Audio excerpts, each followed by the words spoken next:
Mapalad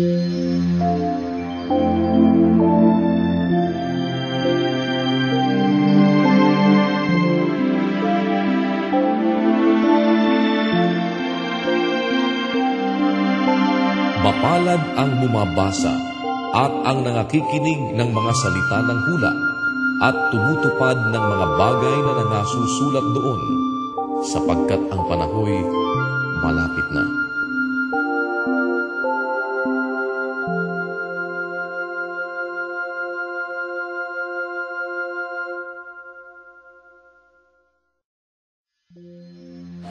Alas 8 na naman po ng gabi. Magandang gabi sa inyong lahat.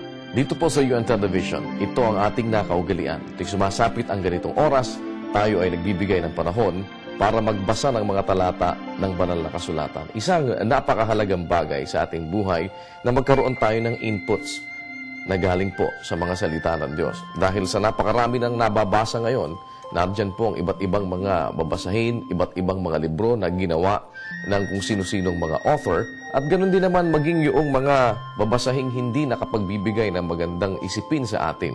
Meron diyang mga babasahin na maaaring magdala sa atin para mag-isip ng hindi maganda at magkaroon ng kung ano-anong mga kahalayan sa ating mga kaisipan. At mga babasahing mga malalaswa na kung minsan ay ipinag-aanyaya ng minsan ay nakakapagtaka. Mismong mga ministro pa ang nag-aanyayang magbasa ng mga babasahing malalaswa. Pero hindi po yan ang ating ginagawa, sapagkat ang atin pong paanyaya sa inyo ay ang magbigay tayo ng pansin sa mga talata ng banal na kasulatan. Ang atin pong pagbabatayan ng ating paglilingkod sa Diyos ay yung mga nakasulat sa Biblia.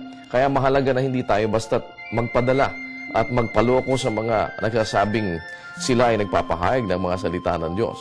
At the only way para po magawa natin yan ay sundan natin kung ano yung kanilang mga sinasabi. Sapagkat karamihan ng mga mangangaral ngayon, ang daladala po ay Biblia. Kaya nga sinasabi rin sa banal na kasulatan na huwag tayong magsipaniwala sa bawat espiritu kung hindi ating subukin kung sila ay sa Diyos.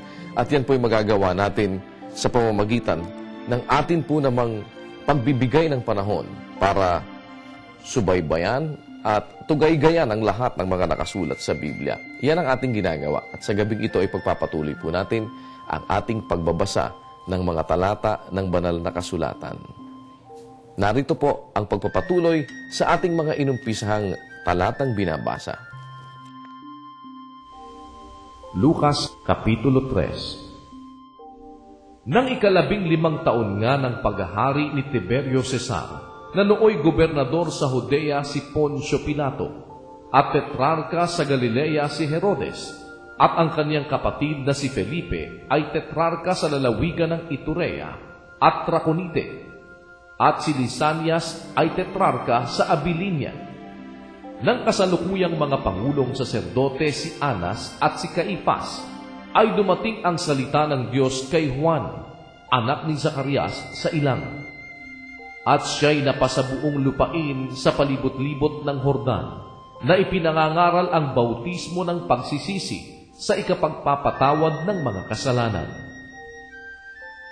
Gaya ng nasusulat sa aklat ng salita ng propeta Isaias, ang tinig ng isang sumisigaw sa ilang, ihanda ninyo ang daan ng Panginoon, tuwirin ninyo ang kanyang mga landas.